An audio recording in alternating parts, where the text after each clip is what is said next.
Ang paghahabol sa pag-ibig ay parang paghahabol ng araw sa buwan. Mailap pero hindi imposible. Dahil darating ang panahon na mayayakap din ng araw ang buwan at walang makakatigil sa pag-ibigan nila.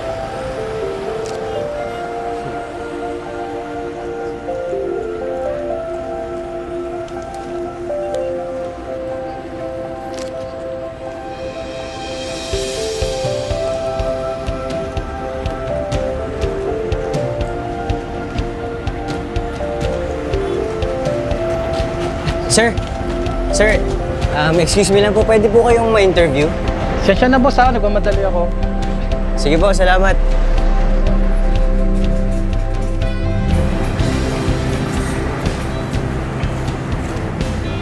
Sir.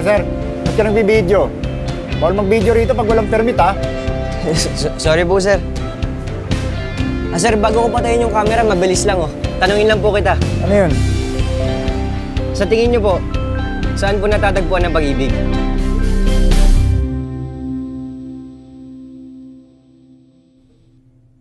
Pag-ibig? Tabi-tabi lang yan.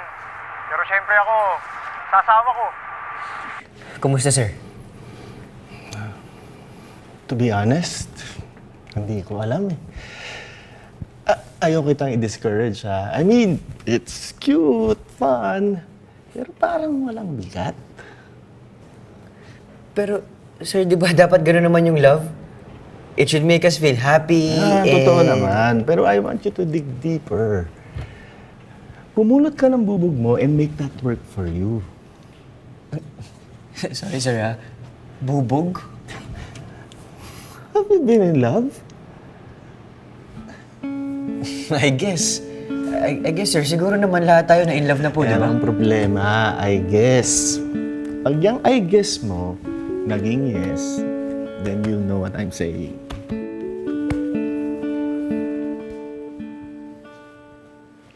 Orbski! Oh, kumusta? Anong sabi ni Sir Sunny? Na-impress ba? Hindi nga eh. Pa-cute daw. Masama ba yung cute? Ewan ko.